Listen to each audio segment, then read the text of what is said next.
Nous sommes à Seignos, dans les Landes. Grâce à la proximité de la mer et à la douceur du climat, ce petit village de 2500 habitants est particulièrement agréable à vivre. Nous sommes sur la côte landaise, dans un endroit qui est extrêmement prisé par les touristes, notamment évidemment au printemps et en été. C'est une zone extrêmement fréquentée et en général bien fréquentée. Mais le 27 janvier 2015, Céline, 29 ans, reçoit un appel inquiétant de la gendarmerie.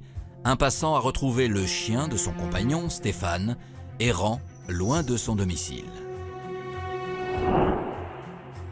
Elle est intriguée, elle se demande comment cela se fait qu'on retrouve le chien de Stéphane très loin de l'endroit où il est censé se trouver. Céline est d'autant plus inquiète que cela fait 2 jours qu'elle ne parvient pas à joindre son compagnon, dont elle s'est momentanément séparée. Elle décide donc de se rendre à son domicile. Quand elle arrive, elle trouve un domicile qui est en désordre. Elle trouve une laisse qui est accrochée, coupée, ce qui est absolument pas normal, puisque soit il va promener son chien, Stéphane, et il prend la laisse avec lui, soit il la laisse mais il la coupe pas. C'est très bizarre. Et puis des choses qui sont en désordre, des choses qui manquent, des choses... voilà, c'est assez inquiétant. Une télévision et une console de jeu manquent à l'appel. La jeune femme confie alors ses inquiétudes à Véronique, la mère de Stéphane, mais elle non plus ne sait pas où se trouve son fils. Ma belle-fille me téléphone en me disant qu'elle n'avait plus de nouvelles non plus. Donc ça m'a un peu inquiétée parce que il m'appelle tous les jours. Et on avait retrouvé son chien qu'il adorait. On l'avait retrouvé à la benne, errant. Et ça, c'était pas normal. Donc j'ai été à la gendarmerie de Cabreton et j'ai signalé l'absence de mon fils. Mais alors où est passé Stéphane? Ses proches ont-ils raison de s'inquiéter? Et pourquoi le jeune homme de 31 ans aurait-il ainsi quitté son domicile?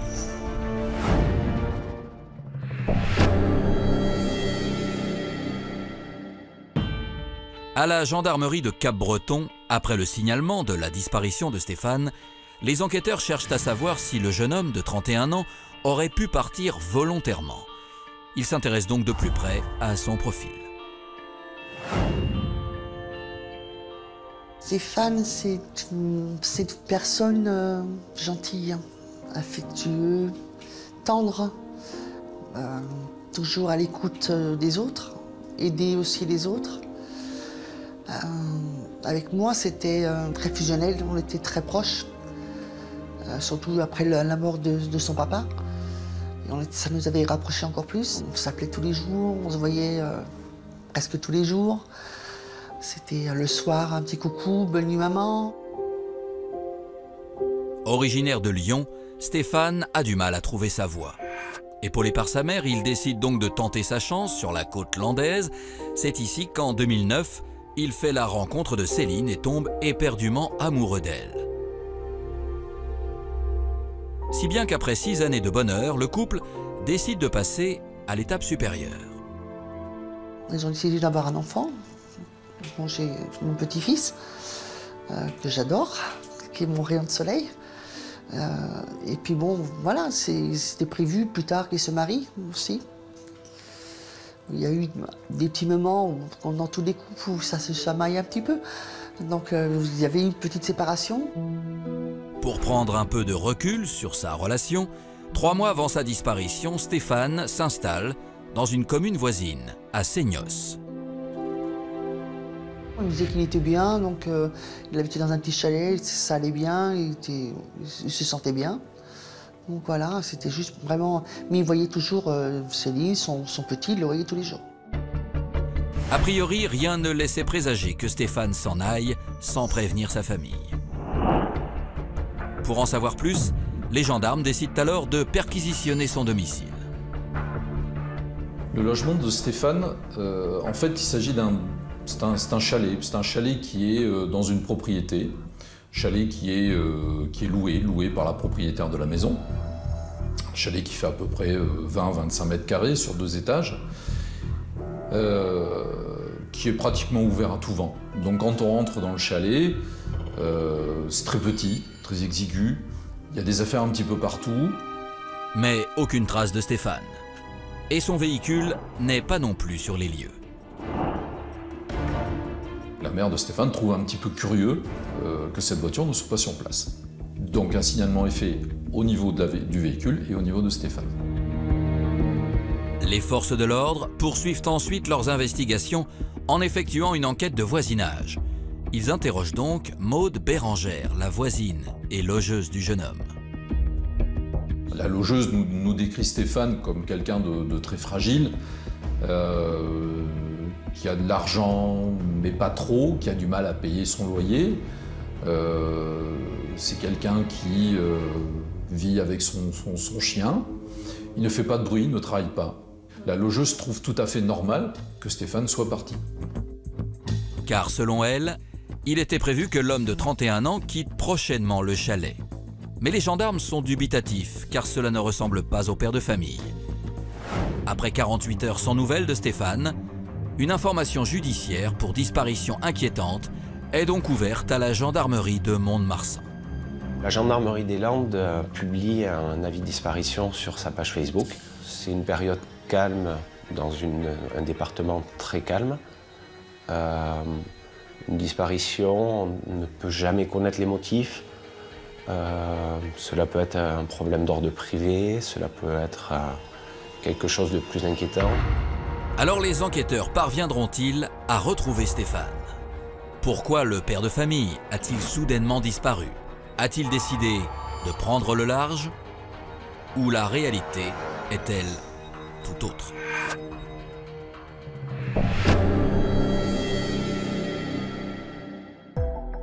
À Mont-de-Marsan, les gendarmes continuent d'enquêter sur la disparition de Stéphane.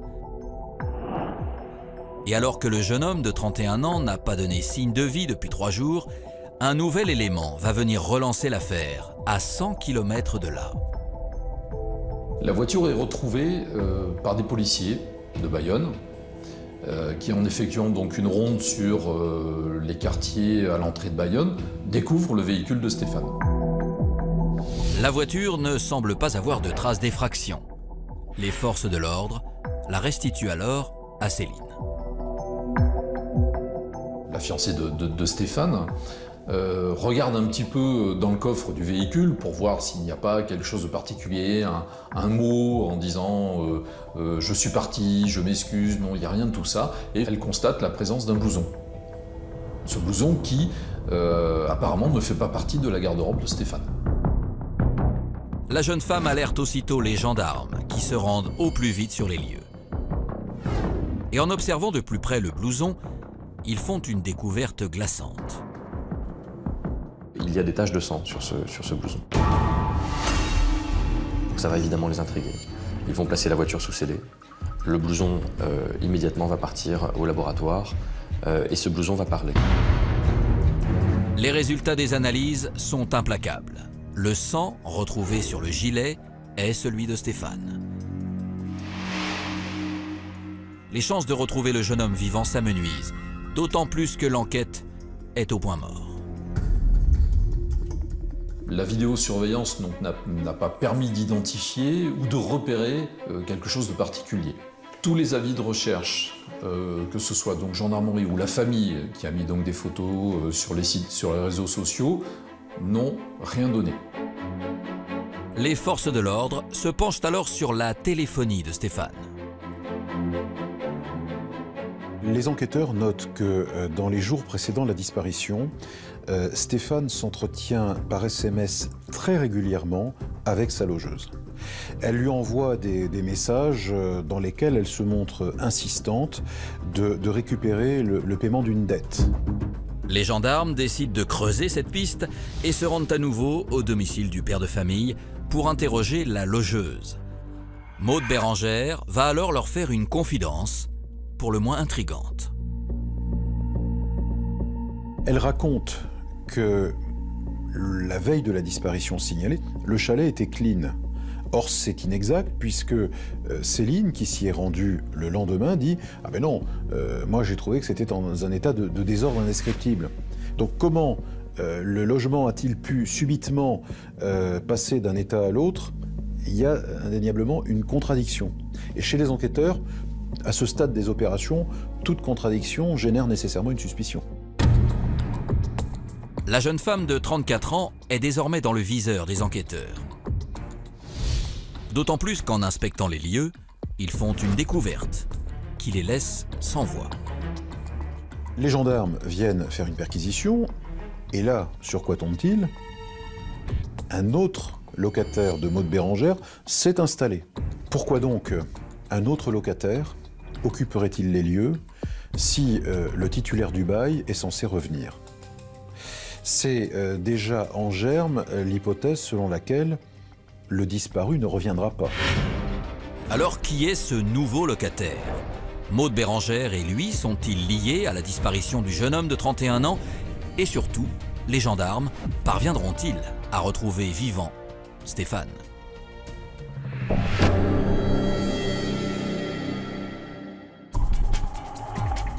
À la gendarmerie de Mont-de-Marsan, les enquêteurs s'intéressent de plus près aux deux occupants de la maison de Seignos. Maud Bérengère, mais aussi le nouveau locataire, un certain Jean-Paul. Jean-Paul est quelqu'un qui a vécu donc en Guadeloupe.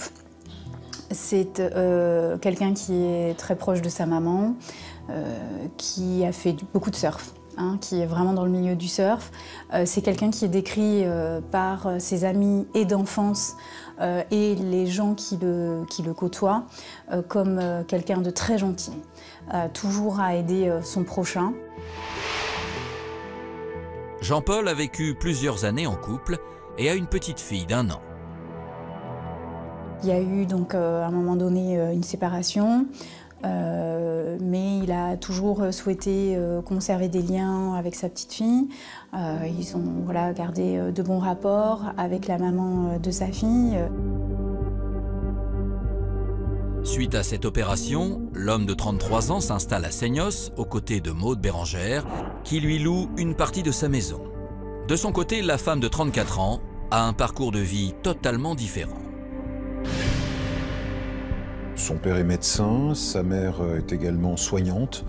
Elle a grandi dans un milieu confortable, dans un milieu aimant, et dans un milieu dans lequel, paraît-il, les convictions sont plutôt catholiques. En tout cas, elle n'en fait pas mystère et elle explique que finalement, elle a été un peu la fille à papa, la petite fille gâtée. Mais au fil des années, Maud Bérengère ressent le besoin de s'émanciper. C'est une adolescente qui, semble-t-il, part en vrille. Elle devient assez rebelle, elle ne supporte plus ce milieu catho-bourgeois dans lequel elle a grandi, même si elle garde des liens avec eux. Elle va commencer à faire des rencontres qui seront même assez préjudiciables pour elle. En 2009, elle tombe follement amoureuse d'un homme. Ensemble, ils donnent naissance à 2 enfants. Mais 3 ans plus tard, le couple se sépare et Maud Bérengère perd la garde d'un de ses enfants. Un déchirement qui la pousse à recommencer une nouvelle vie à Seignos.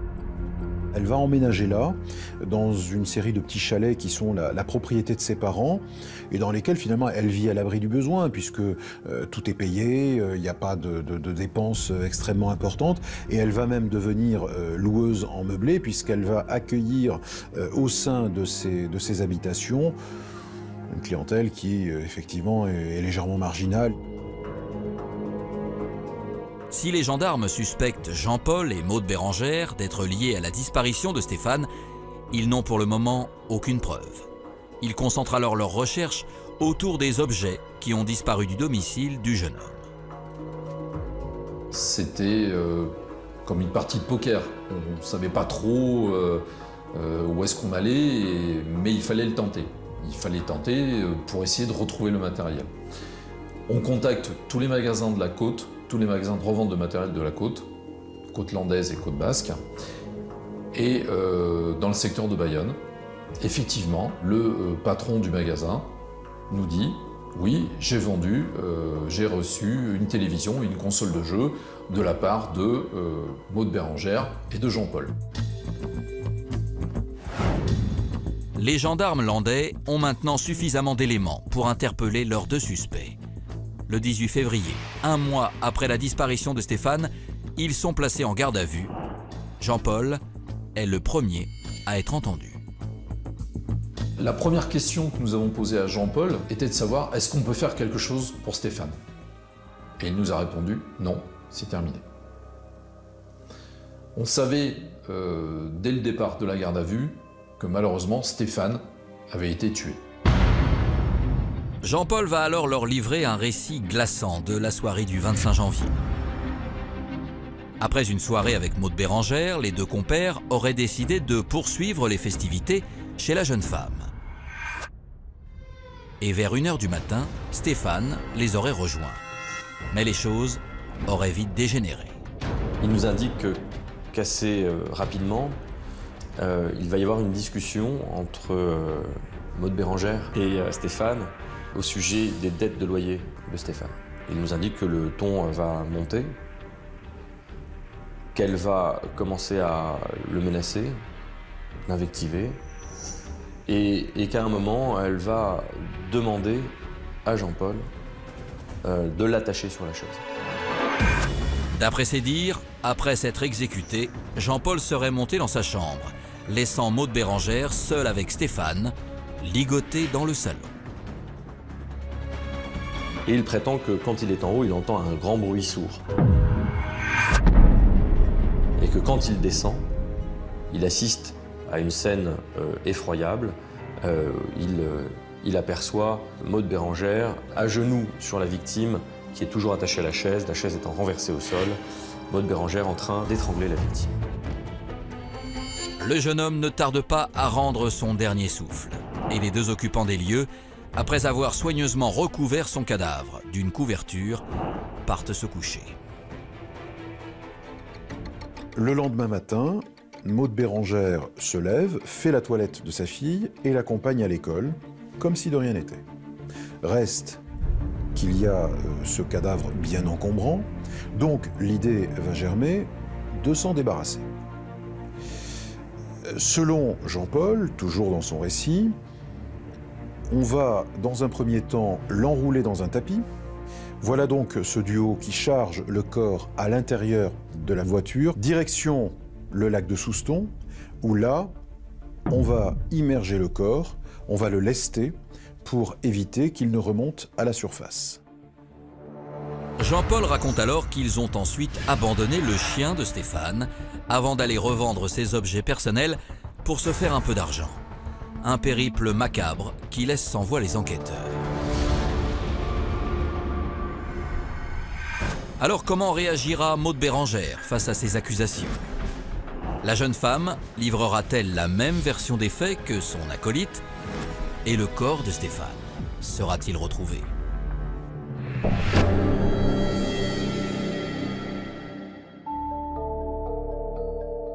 À la gendarmerie des Landes, Maud Bérengère est interrogée à son tour sur les circonstances de la mort de Stéphane. Et son récit des faits est bien loin de celui de son acolyte. Maud Bérengère rejette la plupart des faits sur la personne de Jean-Paul. Elle reconnaît effectivement avoir transporté le corps en compagnie de Jean-Paul, mais s'agissant du fait d'avoir tué Stéphane, non, elle ne reconnaît rien. Maud Bérengère dit aux enquêteurs que quand elle est rentrée de soirée, elle était tellement fatiguée qu'elle est allée se coucher et elle n'a absolument rien vu. Et ce n'est qu'au matin, quand elle s'est levée, qu'elle a vu le corps de Stéphane dans la salle à manger. D'après ses dires, elle serait alors restée en état de choc face au cadavre du père de famille. Elle explique qu'elle demande quelques précisions à Jean-Paul sur ce qui a pu se passer. Lui serait évasif. Que fait-elle à ce moment-là? Décroche-t-elle son téléphone? Non. Non seulement elle ne donne pas l'alerte, mais en plus, elle va s'associer à tout le processus qui va conduire à transporter le corps, à l'enrouler dans le tapis et à faire en sorte que ce corps disparaisse dans les eaux, dans l'espoir de n'être jamais retrouvé. Les enquêteurs sont perplexes. Ils ont face à eux deux versions radicalement opposées. Ils espèrent alors retrouver le corps de Stéphane pour en savoir plus. Près d'un mois après sa disparition, grâce aux indications de Jean-Paul, il est finalement repêché dans le lac de Souston. Il retrouve donc le corps qui est totalement emmitouflé dans ce tapis roulé. Il y aura donc la présence effectivement de bleu sur le corps. C'est un corps qui a passé beaucoup de temps dans l'eau. Une autopsie est immédiatement ordonnée afin d'établir les circonstances exactes de la mort de l'homme de 31 ans. Les résultats de l'autopsie permettent de révéler qu'il y a des traces au niveau du cou, une strangulation ou un étranglement, ainsi que des ecchymoses au niveau des avant-bras et quelques traces de lutte. Des conclusions qui coïncident avec les déclarations de Jean-Paul, mais qui ne permettent pas d'établir avec certitude la responsabilité de chacun des protagonistes. Les gendarmes se reposent donc sur la personnalité et l'attitude des deux suspects pour tenter de démêler le vrai du faux. Ils ont tout de suite le sentiment que Jean-Paul dit la vérité. D'une part, lorsqu'il est interrogé, il a un discours qui est fluide, il ne réfléchit pas, il répond tout de suite aux questions, il a l'air sincère. Alors ça ne veut pas forcément dire que la personne dit la vérité. Mais enfin, déjà, les premières impressions des enquêteurs, qui, on le sait, en général, ils ont quand même l'habitude des gardes à vue, des interrogatoires, et là, ils s'aperçoivent tout de suite qu'on est en face de quelqu'un qui a besoin de dire ce qui s'est passé. Un comportement qui le différencie de Maude Bérengère, car la jeune femme de 34 ans a un caractère bien trempé, qui prend parfois des dimensions extrêmes. Maude Bérengère est quelqu'un de très complexe. C'est quelqu'un qui s'invente une vie. Elle s'invente une vie, elle s'invente des histoires, elle s'invente sa manière de travailler, sa manière de parler, sa manière d'être. Elle a besoin d'exister. Si elle ne s'invente pas une vie, elle n'existe pas. Elle n'est rien, à ses yeux tout au moins. Elle a un fort caractère vis-à-vis des hommes. Elle n'hésite pas à les poursuivre dans la rue avec une hache quand ça ne va pas.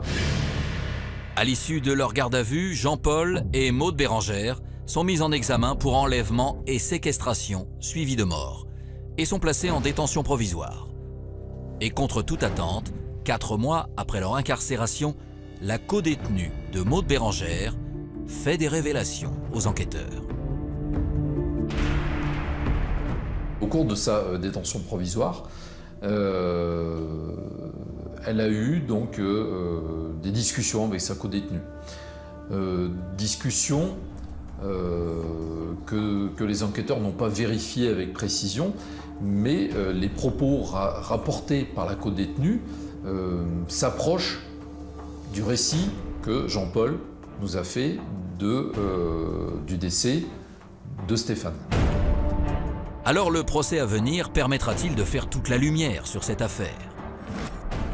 Comment se comporteront Jean-Paul et Maude Bérengère dans le box des accusés? Et qui les jurés tiendront-ils pour responsables de la mort de Stéphane?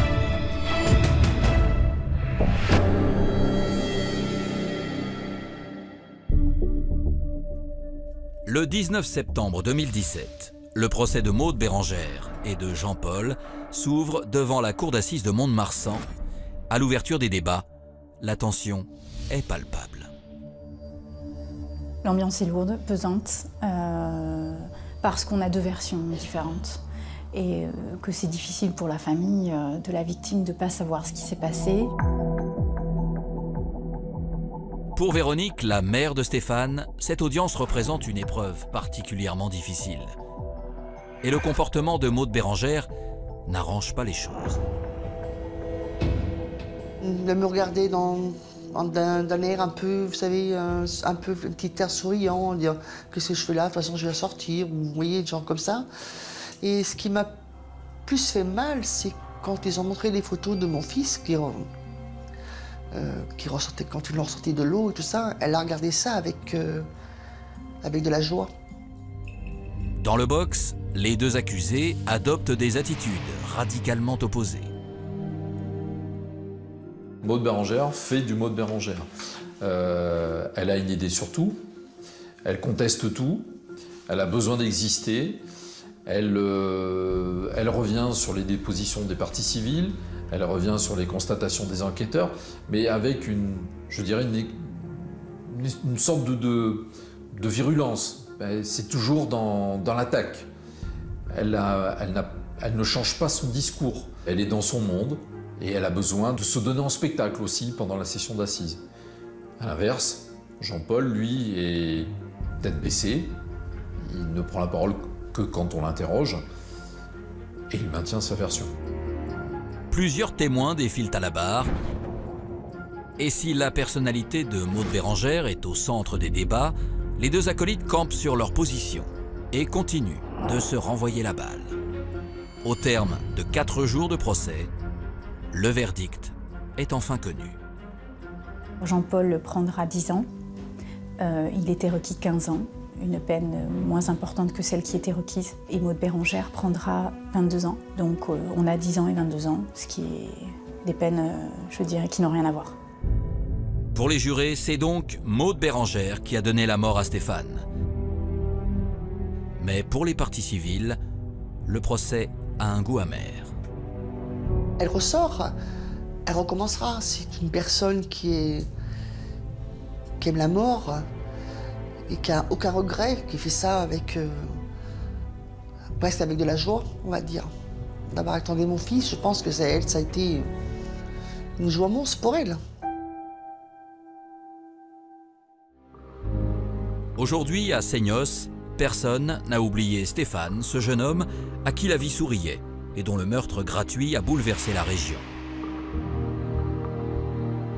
Quant à la peine ressentie par la mère de la victime, suite à la perte de son cher et tendre fils, elle est incommensurable.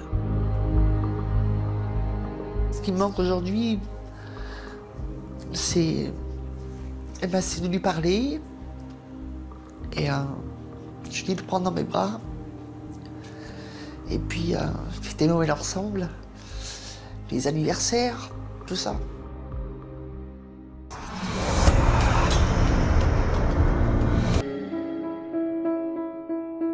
Nous sommes à Cazaux, en Gironde, à seulement quelques kilomètres de la côte atlantique. Ce village de 3000 habitants, situé en pleine nature, offre un cadre de vie idyllique.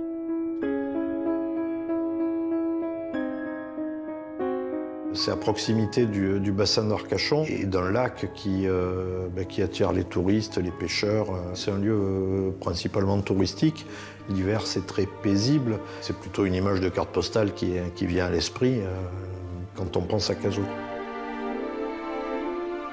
C'est ici que Charlotte, 17 ans, et Michael, 34 ans, un jeune couple originaire de Cahors, a décidé de refaire sa vie. Mais le 12 septembre 2008, dans un hôtel où il loge, un drame vient de se dérouler. Paniqué, Michael alerte sa famille. Il appelle sa sœur, qui ne pouvant faire le déplacement, appelle le père de Michael, qui appellera les secours. Les pompiers d'Arcachon se précipitent alors sur place. Il est 23h15 lorsqu'ils pénètrent dans la chambre du jeune couple. Ils vont trouver un homme, Michael, hagard, devant le corps allongé de Charlotte. Malheureusement, pour la jeune femme de 17 ans, il est trop tard. Elle a succombé à ses blessures. Quelques minutes plus tard, la police arrive à son tour à l'hôtel. Les premiers policiers qui sont arrivés sur les lieux ont rapidement compris qu'il s'était passé quelque chose de particulier. Alors que s'est-il passé dans cette chambre? Comment Charlotte est-elle morte? S'agit-il d'un accident? Ou la vérité est-elle beaucoup plus sombre?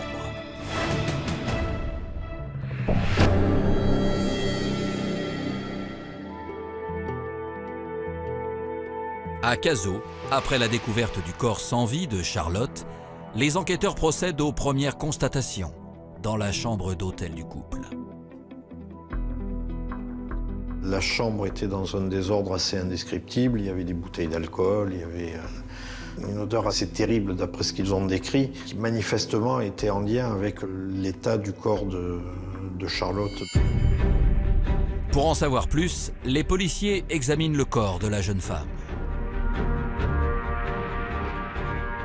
C'est une jeune fille qui est allongée, couverte de bleu, présentant de très nombreuses lésions, laissant presque à penser qu'elle est passée sous un véhicule.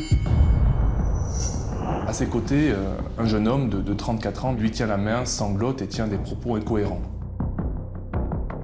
Interrogé par les enquêteurs, Michael tente tant bien que mal d'expliquer ce qui s'est passé.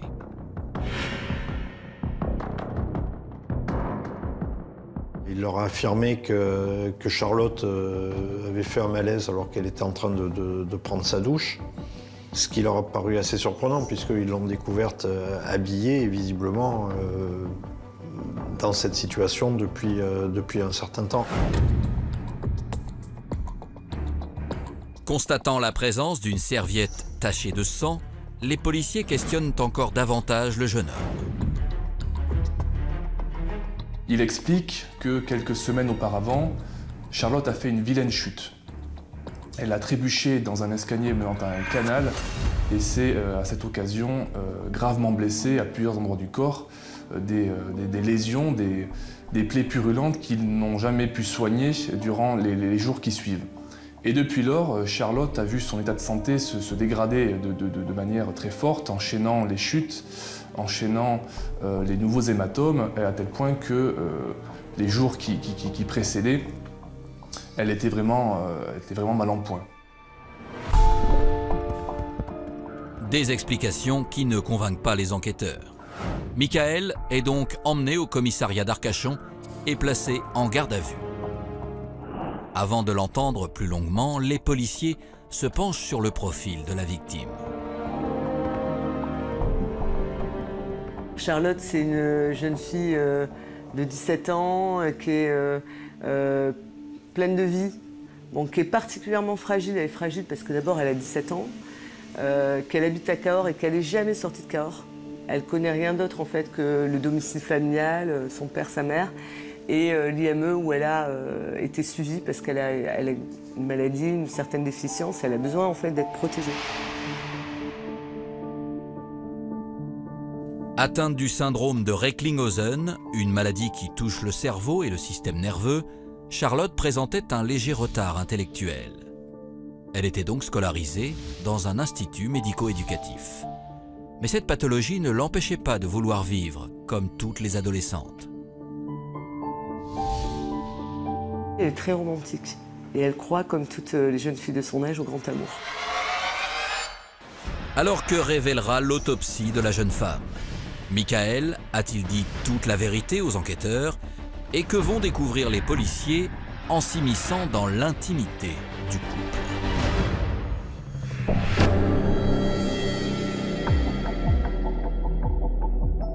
À l'Institut médico-légal de Bordeaux, après la mort de Charlotte, une autopsie est réalisée sur le corps de la jeune femme. Le rapport d'autopsie, il est juste effroyable. On a rarement vu un dossier où de la tête, enfin de la base du cuir chevelu jusqu'à la base des pieds, il n'y a pas un endroit qui ne soit pas marqué par les coups et les blessures qui ont été infligées à Charlotte.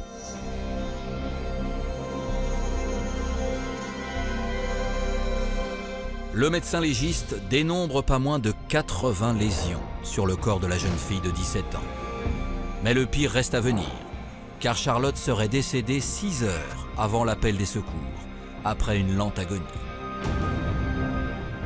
Charlotte est morte d'un choc septique, c'est-à-dire d'un choc infectieux résultant des nombreuses plaies purulentes. On parle de plaies au cuir chevelu, de tuméfaction de la face, de côtes brisées, d'hématomes recouvrant la quasi-totalité de son corps.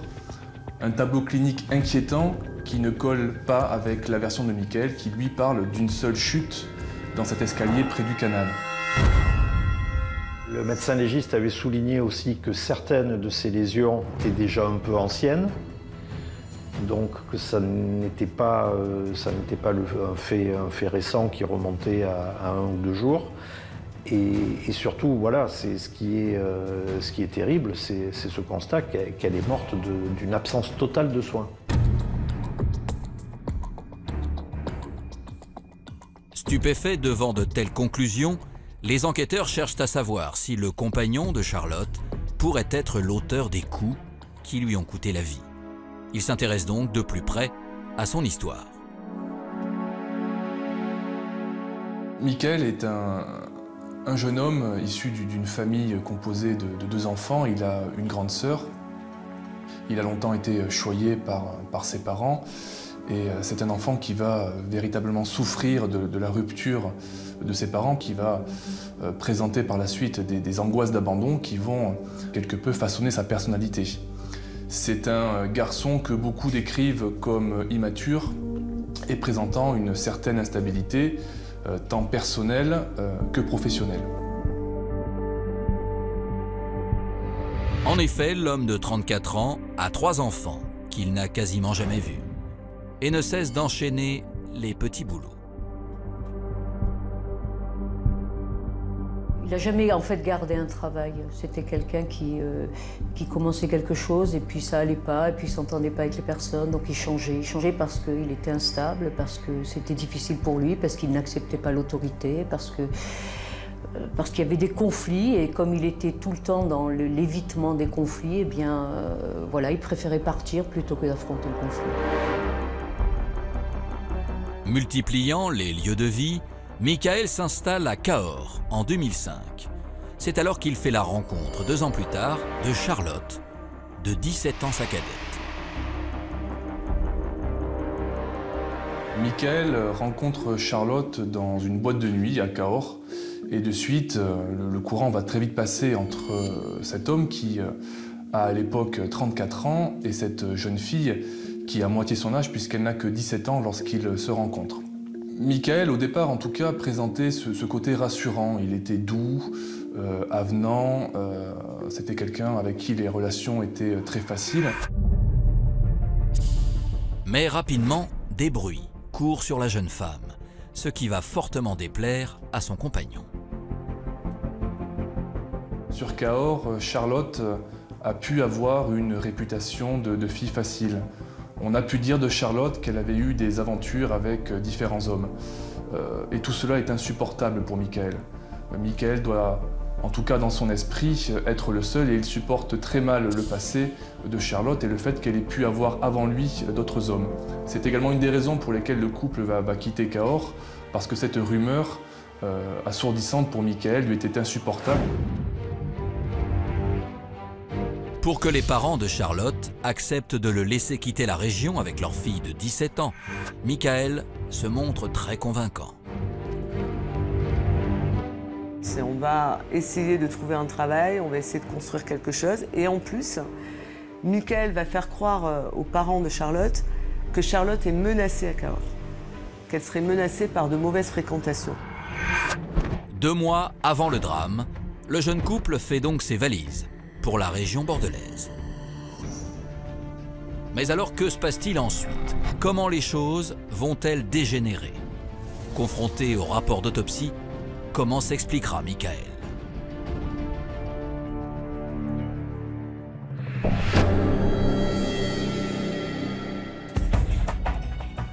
En juillet 2008, 2 mois avant la découverte du corps de Charlotte, le couple quitte Cahors. Ce sont les parents de la jeune femme qui les accompagnent à Langon, en Gironde.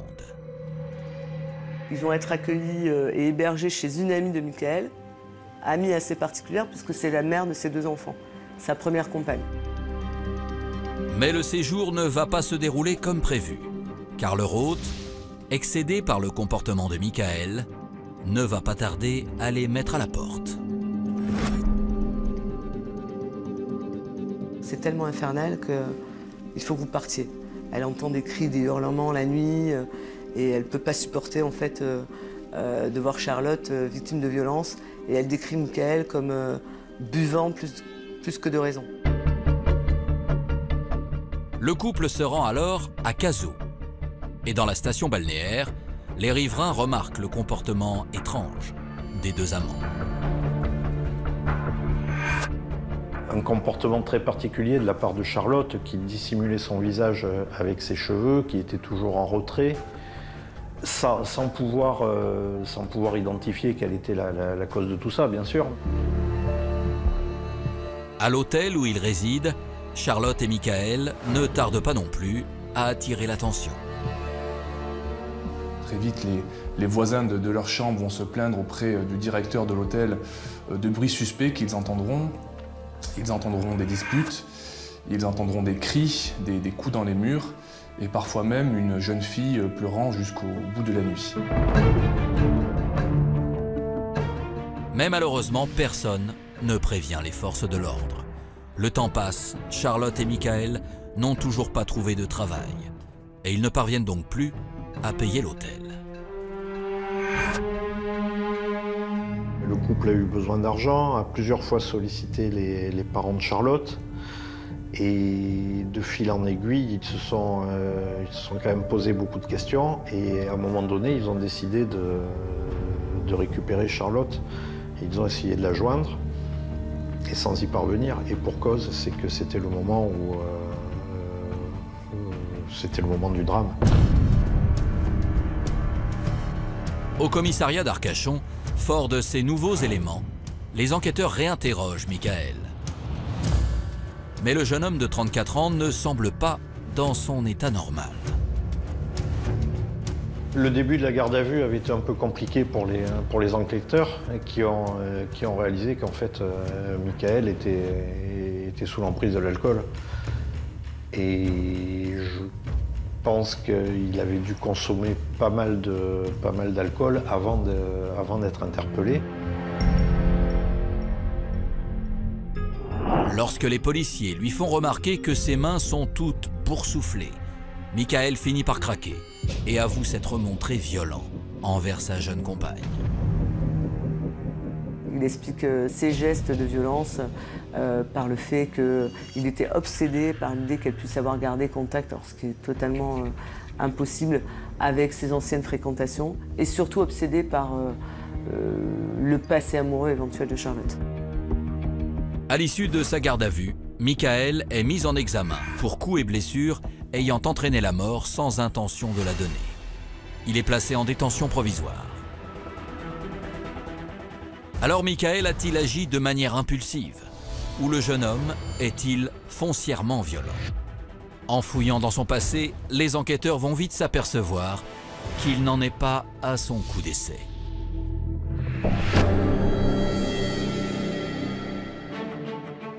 Au commissariat d'Arcachon, pour mieux cerner le profil de Michael, les enquêteurs se penchent sur son passé amoureux. De nombreuses compagnes de Michael vont être auditionnées et vont donner tout un descriptif assez similaire. Michael est décrit au départ comme quelqu'un d'avenant, de gentil, de doux, mais quelqu'un qui très vite va avoir de lui-même une autre facette. Le visage d'un homme jaloux, d'un homme possessif, d'un homme qui enferme ses compagnes, qui subtilise leur téléphone portable et qui les isole du reste de leur famille. Quelqu'un qui a ce penchant pour l'alcool, qui boit beaucoup. Sabine a partagé la vie de Michael durant 3 mois. Pour crime, elle accepte de témoigner. J'ai rencontré Michael au tout début où on était juste copains. Il était très jovial, il rigolait beaucoup, il aimait bien faire la fête. Et puis il s'est proposé de me venir en aide. Parce qu'à l'époque je vivais dans la rue, du coup il m'a proposé de m'héberger puisqu'il allait prendre un appartement. Mais au début, quand j'ai commencé à vivre avec lui, il était très gentil, très attentionné, il m'a même offert des cadeaux. Je voyais rien de bizarre en lui. Mais au fur et à mesure, le comportement du jeune homme va radicalement changer. Il partait au travail, il m'enfermait dans l'appartement. Je n'avais pas le droit de sortir tant qu'il n'était pas rentré. Quand il rentrait du travail, j'avais le droit à environ 20 minutes. C'était à peu près le temps qu'il fallait pour faire l'aller-retour jusqu'au supermarché et revenir. Je sortais 20 minutes. Possessif et jaloux, Michael isole totalement sa compagne. On a eu des disputes où il m'a dit « je veux pas que tu parles, je veux pas que tu parles à des hommes, je veux pas que tu regardes des hommes, je veux pas que tu souris à des hommes, tu baisses les yeux ». Humiliée et rabaissée au quotidien, Sabine va rapidement s'apercevoir de la dangerosité de son compagnon. Elle se souvient de la première fois où il a levé la main sur elle. Un soir, tout bête, où on avait pris un apéritif. J'avais fait à sa demande une salade de riz qui était trop cuite à son goût. Et il s'est énervé, il a jeté le saladier par l'appartement, et qui était crépi, il y avait de la moquette, et puis il m'a demandé de ramasser les grains de riz un par un, à la main. Je me suis exécutée pendant un certain temps, et au bout d'un moment où j'en ai eu marre, je me suis énervée, et je lui ai dit « laisse-moi prendre l'aspirateur, ça ira beaucoup plus vite ». Et il s'est énervé. Alors il était très alcoolisé, il m'a attrapé par les cheveux, il m'a poussé, jusqu'au moment où il m'a mis une gifle. Et à partir du moment où il m'a mis une gifle, je suis partie m'enfermer dans la salle de bain, parce que j'ai eu peur. Après cet épisode traumatisant, Sabine quitte définitivement Michael. D'après le psychologue qui l'a expertisé, le trentenaire ne choisit pas ses compagnes au hasard. Il ressent le besoin d'avoir un ascendant sur elle. Michael a besoin de choisir des femmes qui pourraient se soumettre, donc des femmes vulnérables. Alors que ce soit des femmes en difficulté financière, que ce soit des femmes en difficulté psychologique, que ce soit des femmes en difficulté intellectuelle. Pour établir une maîtrise, il y a cette nécessité de choisir quelqu'un de vulnérable. Le caractère excessif et violent de Michael ne fait alors plus aucun doute. Mais quelques jours avant l'ouverture de son procès, coup de théâtre. L'homme de 34 ans revient sur ses aveux dans une lettre adressée au juge. Il dit qu'il veut revenir sur ses déclarations, qu'en fait, voilà, il a parlé de violence, mais que vraiment, il a pu donner une gifle, mais rien qui ait pu causer le décès de Charlotte, et qu'en fait, Charlotte, elle serait décédée uniquement parce qu'elle avait fait une grosse chute dans un canal. Quant aux procédures antérieures qui figurent dans le dossier, il va simplement dire que c'était des mensonges et que lui n'a jamais été violent, que ce n'était pas dans son comportement. Alors comment se déroulera le procès après ce soudain revirement? Michael conservera-t-il cette version des faits lors de l'audience? Et les jurés le déclareront-ils coupable?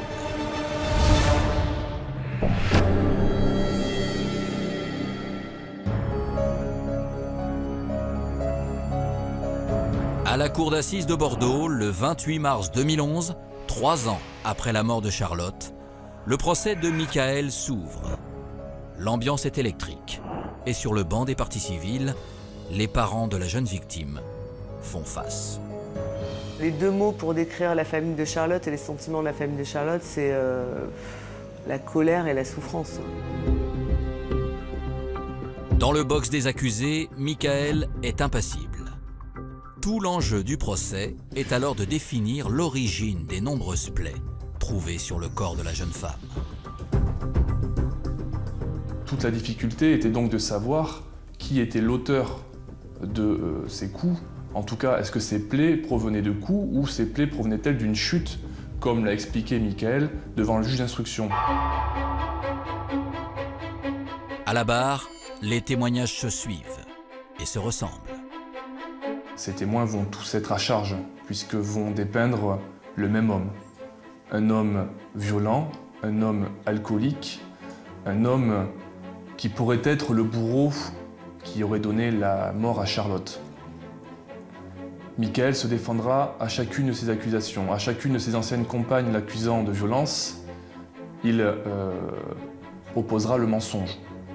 Il n'est pas un homme violent. Certes, il a des problèmes d'alcool, certes, il a le verbe haut et il peut s'emporter, mais jamais, jamais il ne se muera en bourreau et ne sera amené à rouer de coups aucune de ses victimes. Mais si l'accusé se dédouane de toute responsabilité dans la mort de sa compagne, la présentation du rapport d'autopsie va lourdement l'accabler. C'est là où les jurés et la cour, les gens présents dans l'assistance ont découvert dans quel état se trouvait Charlotte lorsqu'elle a été découverte. Et c'est saisissant parce que on avait le sentiment qu'elle a vécu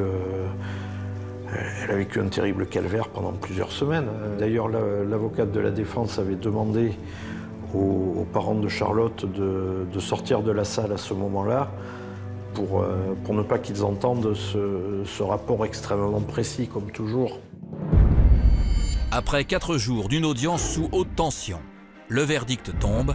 Michael est condamné à 18 ans de réclusion criminelle pour coup mortel, aggravé par le concubinage et la vulnérabilité de la victime, sans intention de donner la mort. Pour Michael, cette décision est injuste. Il n'est pas à l'origine de la mort de Charlotte. Il refuse ce verdict de culpabilité. L'homme de 34 ans fait donc aussitôt appel, et lors de son second procès, 1 an plus tard, sa peine est alourdie d'un suivi socio-judiciaire de 5 ans, avec obligation de soins.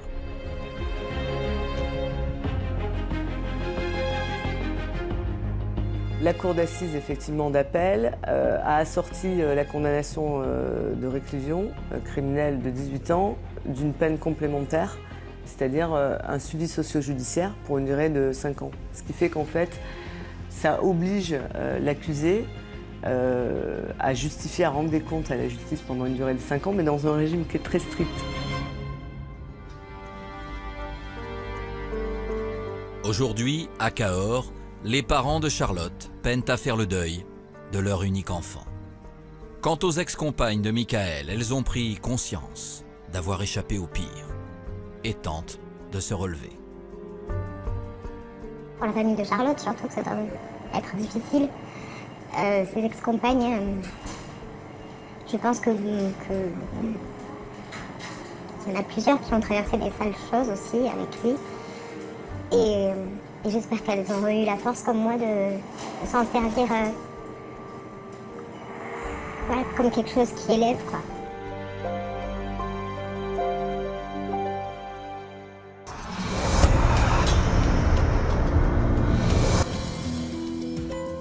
Crime sur la Côte d'Argent revient à présent sur le terrible destin de Nadine, une sexagénaire sans histoire, retrouvée calcinée et lardée de coups de couteau sur le pas de sa porte. Une histoire hors du commun pour Crime.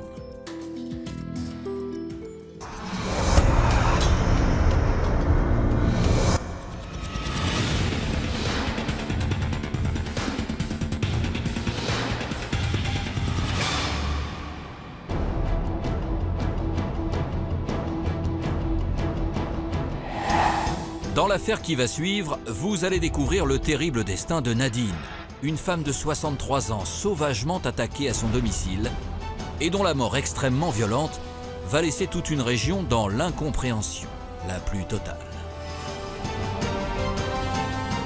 J'ai entendu frapper. Il y a une ancienne voisine à moi, une jeune, qui me dit « Eh bien Marinette, t'as rien su ?» Mais je dis « Qu'est-ce qu'il y a ?» Elle me dit « Nadine, elle s'est fait assassiner. Oh » Alors moi, ça m'a fichu un choc. Hein. Donc je suis sortie, puis c'est là que j'ai vu tout le monde. Hein. Les gendarmes, les gens, moi j'avais rien entendu.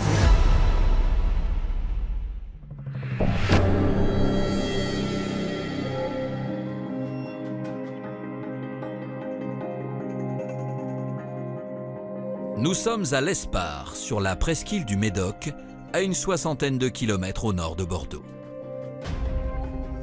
Située au milieu des vignes, cette ville de près de 6000 habitants se trouve à seulement quelques kilomètres des plages de la Côte d'Argent.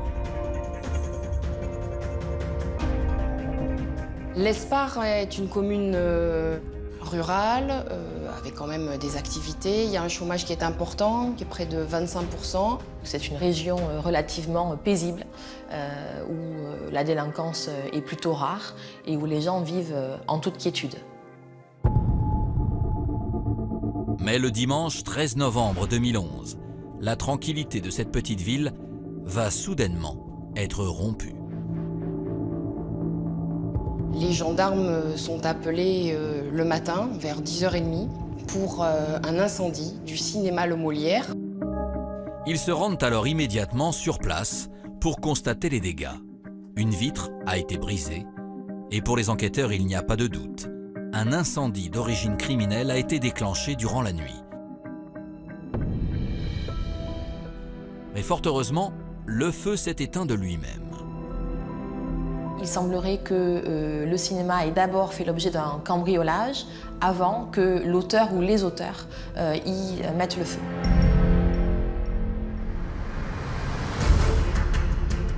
Un acte de vandalisme quasiment gratuit car très peu de choses ont été volées.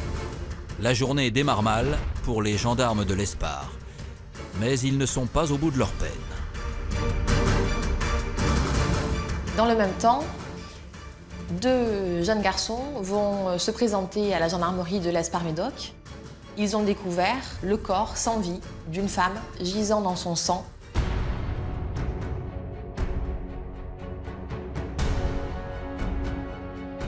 Que s'est-il passé dans la commune? Qui a incendié le cinéma et qui est cette femme retrouvée morte? Les deux événements sont-ils liés?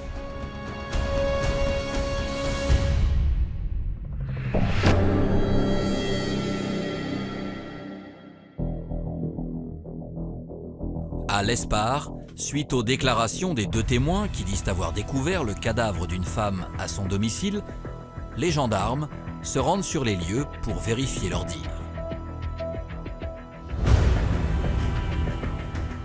Ils arrivent sur place et découvrent à leur tour, dans l'entrebâillement de cette porte, eh bien, le corps sans vie d'une femme d'une 60aine d'années qui est allongée sur le sol. Une partie de son corps est dénudée et il y a une mare de sang tout autour. Et il y a aussi, surtout, des traces d'un début d'incendie. Ce corps, c'est celui de Nadine, 63 ans, la résidente de l'appartement.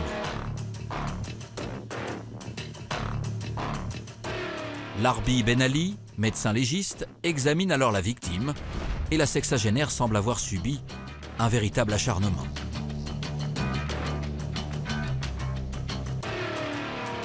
On retrouve au niveau de la face, du cou, du dos également, de multiples impacts de couteau. On retrouve même au niveau du visage une lame de couteau qui est fichée dans l'os et qui est restée en fait bloquée dans l'os. On retrouvera une autre lame également dans le dos, bloquée dans une côte. Ça signifie qu'on est en présence d'une scène d'hyperviolence.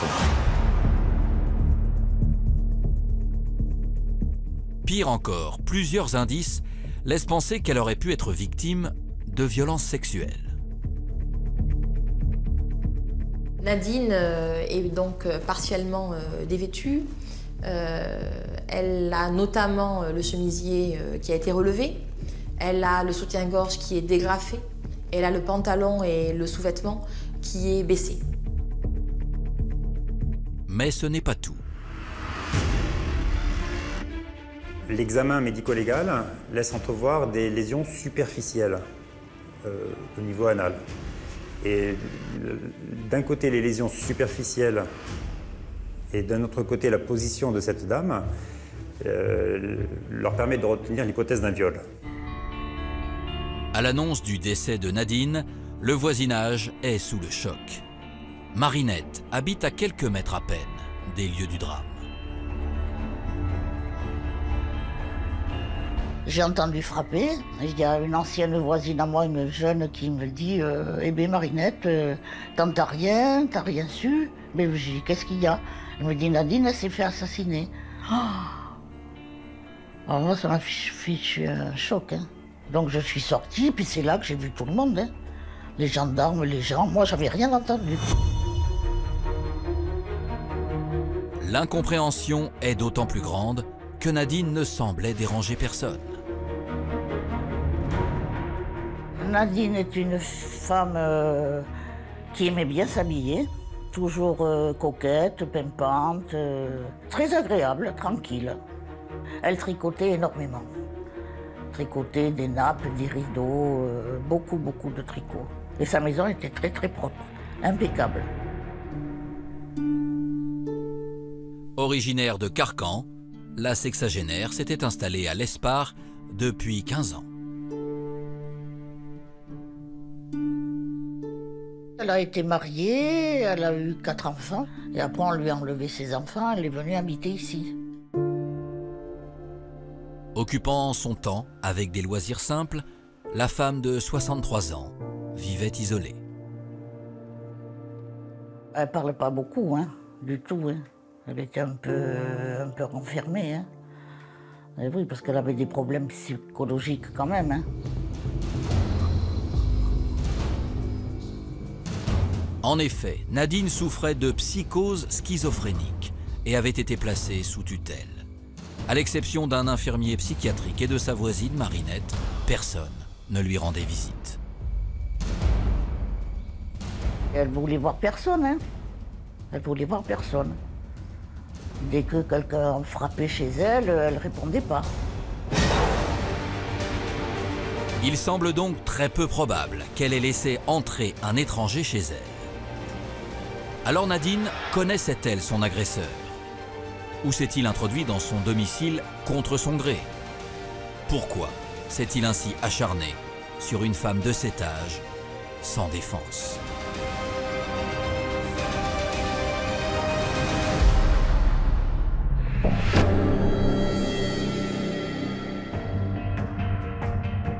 À la gendarmerie de l'Espard, les enquêteurs font le point sur la nuit d'horreur qui vient de se dérouler.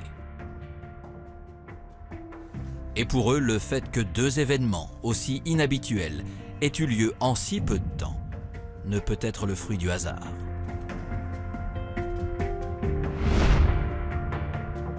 La commune de l'Espard n'est pas sujette à ce genre de faits criminels, que ce soit l'incendie ou que ce soit un meurtre.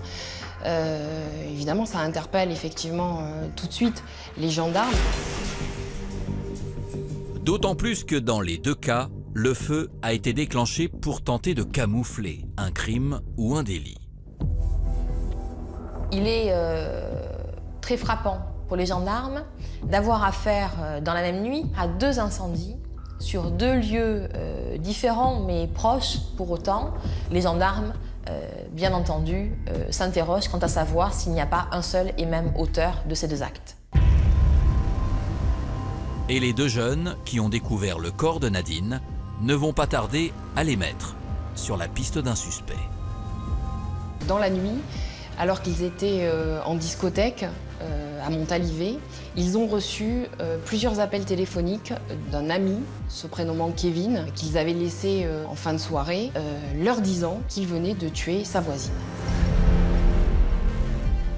Ils ne le prennent pas au sérieux parce que de temps en temps, il peut mentir, puis la soirée est animée, ils s'amusent, ils ne réalisent pas du tout ce qui s'est passé. Stupéfaits devant de telles déclarations, les gendarmes décident d'interpeller ce fameux Kevin, 18 ans. Très rapidement, donc, ils vont se rendre chez Kevin, mais il n'est pas chez lui à ce moment-là de la soirée. Pour autant, le jeune homme ne se trouve pas très loin. Kevin est allé se confesser à une de ses voisines, à qui il raconte tout. Et rapidement, les gendarmes sont au courant qu'il est chez cette voisine et ils vont l'interpeller. À l'arrivée des gendarmes, ils n'opposent aucune résistance. À leur vue, Kevin se lève, il lève les bras au ciel et il fond en larmes.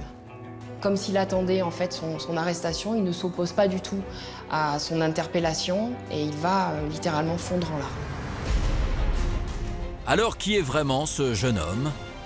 Est-il bien le meurtrier de Nadine? Et pourquoi s'en serait-il pris à elle?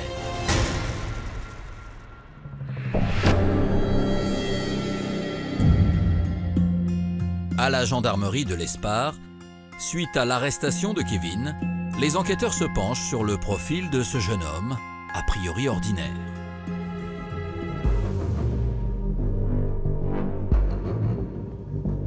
Kevin est le deuxième d'une fratrie de 3 garçons. Lors des faits, il a à peine 18 ans.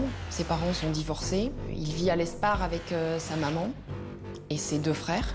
Donc une famille sans problème, menant une vie tout à fait normale. Mais à l'adolescence, le jeune garçon connaît des difficultés. Kevin a une scolarité un petit peu chaotique, avec des troubles un peu du comportement, un rapport à l'autorité assez difficile. Ça va l'amener à avoir quelques conflits avec ses professeurs, avec le corps enseignant. Et à 16 ans, il va être exclu définitivement de son lycée. Et il ne reprendra pas de scolarité. Le jeune homme n'a dès lors plus aucun projet professionnel. Et côté vie privée, ce n'est pas mieux. Après 2 ans de relation, sa compagne le quitte, alors qu'elle est enceinte de lui. Pour Kevin, c'est le début de la dérive. Kevin est quelqu'un d'assez influençable, quelqu'un qui a toujours eu un petit peu peur, et il va trouver chez des amis, pas toujours recommandables, c'est vrai, un substitut familial. Et il va fréquenter des gens qui se livrent parfois à des actes de délinquance. Et il va être un petit peu entraîné par ces amis-là. Mais vraiment, ces amis, c'est très important pour lui. Et donc, il va les suivre parfois sur des mauvais coups. D'ailleurs, Kevin est déjà connu des services de police.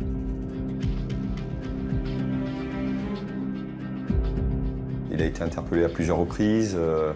Pour du trafic, pour des bagarres.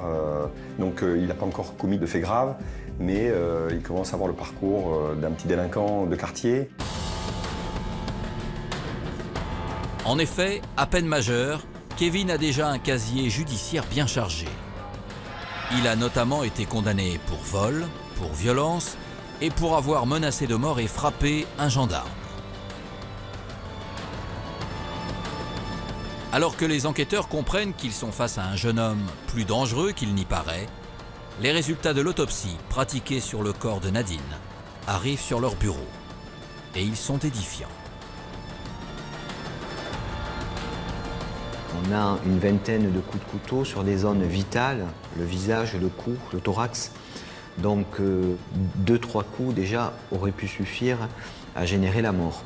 Donc là on est sur une forme d'acharnement. La sexagénaire n'a visiblement pas eu le temps de réagir.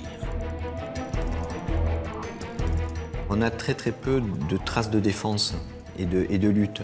On peut penser que l'auteur a pris le dessus très rapidement sur sa victime. On n'a pas par exemple, ce qu'on appelle de traces de défense sur les mains ou les avant-bras. Et si l'autopsie n'a pas permis d'établir avec certitude l'existence d'un viol, pour les gendarmes, cela ne fait aucun doute. Les enquêteurs vont placer Kevin en garde à vue pour meurtre, mais également pour viol. Et même si on ne retrouve pas d'ADN, les enquêteurs sont convaincus, et le médecin légiste aussi, que cette personne a subi des violences sexuelles. Mais lorsqu'il témoigne, contre toute attente, Kevin réfute toute implication dans la mort de Nadine. Il va nier les faits. Il va même accuser 2 autres personnes des faits qui lui sont reprochés. Sans doute c'est trop compliqué, trop difficile psychologiquement pour lui d'assumer ou de reconnaître ce qui s'est passé. Alors que révéleront les analyses effectuées sur la scène de crime? Kevin finira-t-il par avouer? Et pour quelle raison ce jeune homme de 18 ans se serait-il ainsi acharné sur sa voisine?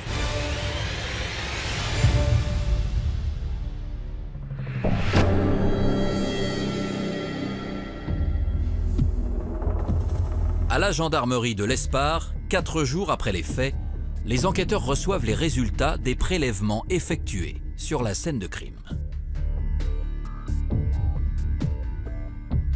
Des traces d'un ADN masculin donc sont retrouvées en effet sur les allumettes, sur la bouteille qui n'a pas complètement fondu et sur les vêtements, bien sûr, de la victime.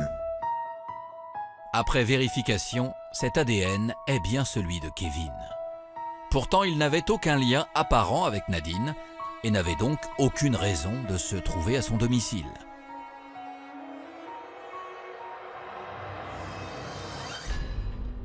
Acculé par les éléments matériels, lors de son audition de première comparution face au juge, le jeune homme change radicalement d'attitude. Kevin a nié tout le long de sa garde à vue et je crois que quand il est présenté devant le juge d'instruction, le poids est trop lourd. Il faut qu'il se soulage et il faut qu'il dise la vérité parce que manifestement c'est trop dur à porter pour lui et c'est la raison pour laquelle il va avouer au juge d'instruction que c'est bien lui qui a commis le meurtre de Nadine. Kevin livre alors au magistrat son récit de cette funeste soirée du samedi 12 novembre.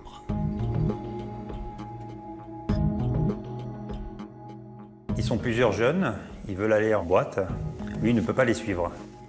Il ne peut pas les suivre parce qu'il est interdit d'entrer dans ces établissements-là. Et il se retrouve seul. Et c'est vrai que la nuit va être peut-être longue pour lui. Il va peut-être consommer un peu d'alcool. Il va errer dans les rues de l'Espar, sans but, sans mobile. Et puis il dit être passé devant le cinéma et avoir eu l'intention de cambrioler ce cinéma pour trouver de l'argent. Et l'avoir après incendié. Mais le jeune homme ne s'arrête pas là. Au moment de rentrer chez lui, il a une deuxième mauvaise idée, c'est celle d'aller cambrioler le domicile de sa voisine. Il pense qu'elle dort à cette heure-ci et elle est censée dormir à cette heure-ci. Et lorsque Kevin rentre dans cette maison, là il se retrouve devant sa voisine Nadine et il est totalement surpris par la situation. Le cambriolage vire alors au drame. Il dit qu'à ce moment-là, Nadine aurait un couteau à la main, qu'elle s'en est prise à lui avec ce couteau. Il a répliqué. Les choses à ce moment-là vont prendre une autre tournure puisqu'il se saisit du couteau et frappe Nadine avec celui-ci. Mais s'il avoue le meurtre de la sexagénaire, Kevin nie catégoriquement l'avoir violée.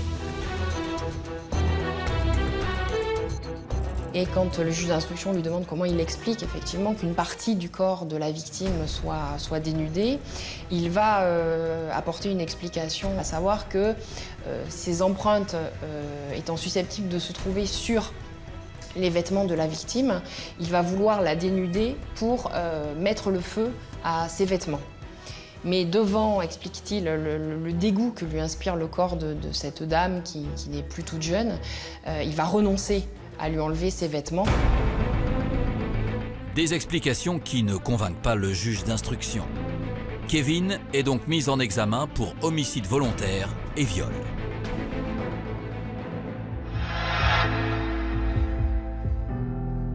Dans la petite ville de l'Espar, la mort violente de Nadine fait grand bruit.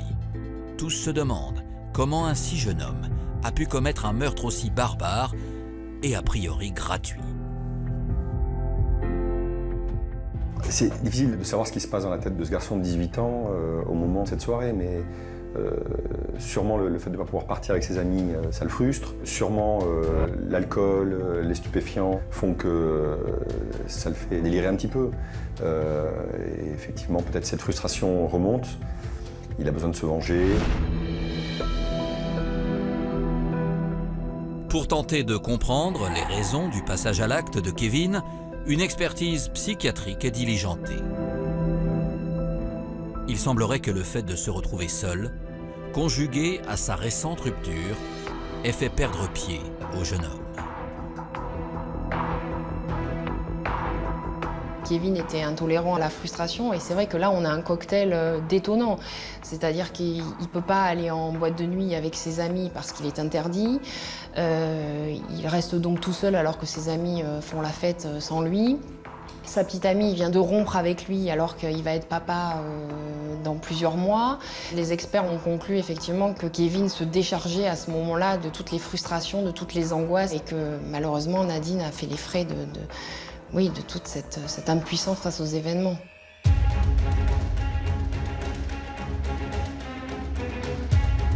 Malgré tout, d'après les psychiatres qui l'ont examiné, Kevin ne souffrait pas d'altération du discernement au moment du crime.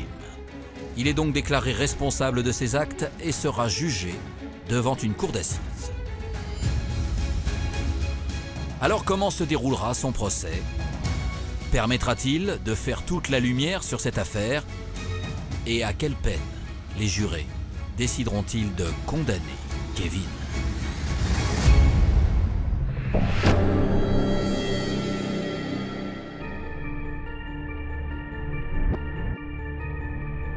Le 12 novembre 2014, 3 ans jour pour jour après le meurtre de Nadine, le procès de Kevin s'ouvre aux assises de la Gironde. Sur le banc des parties civiles, les enfants de la victime espèrent des réponses. Ils attendent beaucoup, bien entendu, de ce procès. C'est la première fois qu'ils vont découvrir le visage de celui qui a frappé, agressé dans de telles circonstances d'horreur leur mère. Ils veulent comprendre pourquoi celui-ci l'a agressé de cette manière, lui a porté des coups de poing au visage, lui a porté une vingtaine de coups de couteau, l'a déshabillé, a brûlé partiellement son corps. Pourquoi une telle horreur? Mais l'accusé ne semble pas prendre conscience de la gravité de ses actes. Il tente de minimiser finalement l'horreur de ses actes et sa responsabilité de façon assez détachée par rapport à la gravité et à l'horreur des faits pour lesquels il comparait. Et si le jeune homme a avoué le meurtre, tout l'enjeu du procès réside dans l'accusation de viol. Kevin, si le meurtre et le viol sont reconnus, encourt la perpétuité. Il avait 18 ans au moment des faits, il en a 20, 21 quand il comparaît devant la cour d'assises. L'enjeu est très grand. Il peut être condamné à une peine qui équivaut à son âge. 18 ans, 20 ans, perpétuité même. Conservant la même ligne de défense qu'au cours de l'instruction, Kevin conteste toute violence sexuelle à l'égard de la sexagénaire. Pour permettre aux jurés de trancher, des experts sont donc appelés à la barre, mais aucun consensus ne se dégage.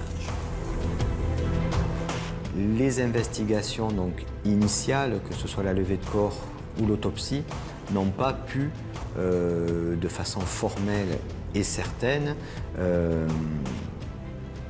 conclure à une agression de nature sexuelle.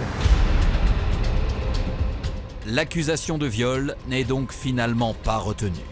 Mais Kevin est tout de même condamné à 20 ans de réclusion criminelle pour le meurtre de Nadine. Un verdict sévère qui satisfait la famille de la victime. Lorsque les parties civiles, les enfants et les proches de Nadine entendent le verdict, c'est un soulagement parce qu'une réponse judiciaire a été apportée. La sanction est conséquente, 20 ans de réclusion pour ce garçon qui en a à peine 21.